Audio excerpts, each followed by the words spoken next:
केंद्रीय गृह एवं सहकारिता मंत्री अमित शाह ने नई दिल्ली में राष्ट्रीय कृषि सहकारी विपणन महासंघ यानी नाफेड के ई नीलामी पोर्टल nafex.in का शुभारंभ किया।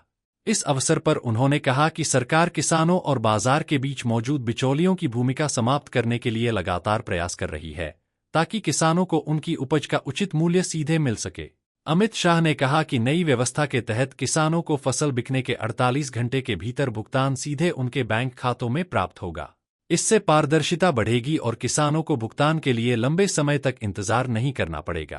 कार्यक्रम को संबोधित करते हुए शाह ने कहा कि वर्ष 2014 में नाफेड बंद होने की स्थिति में पहुंच गया था, लेकिन आज यह संस्था 30,000 करोड़ रुपए के कारोबार और लगभग 500 करोड़ रुपए के मुनाफे के साथ 74 लाख से अधिक किसानों की सेवा कर रही है। उन्होंने बताया कि नाफेड ने nafex.in के अलावा दृष्टि, ERP और नाफेड कल्याण जैसी नई पहलें भी शुरू की हैं।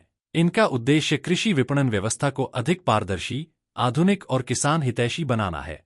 केंद्रीय मंत्री ने कहा कि नाफेड और राष्ट्रीय सहकारी उपभोक्ता महासंघ यानी NCCF को दलहन और अन्य फसलों का एक एक दाना सीधे किसानों से खरीदने की दिशा में काम करना चाहिए। इससे बिचौलियों का नेटवर्क खत्म होगा और किसानों को उनकी उपज का वास्तविक लाभ मिल सकेगा। अमित शाह ने विश्वास जताया कि अगले 2 वर्षों में नाफेड और NCCF देश भर में ऐसी व्यवस्था विकसित कर लेंगे, जिसके माध्यम से दलहन की सीधी खरीद किसानों से की जा सकेगी। इससे किसानों को लाभकारी मूल्य मिलेगा और भारत दलहन उत्पादन में आत्मनिर्भरता की दिशा में तेजी से आगे बढ़ेगा। उन्होंने कहा कि पिछले 3 वर्षों में दलहन, मक्का और अन्य कृषि उत्पादों की सीधी खरीद के लिए आवश्यक आधारभूत ढांचा तैयार किया गया है। अब आवश्यकता इस व्यवस्था को गांव स्तर तक पहुंचाने की है, ताकि देश के अधिक से अधिक किसान इसका लाभ उठा सकें।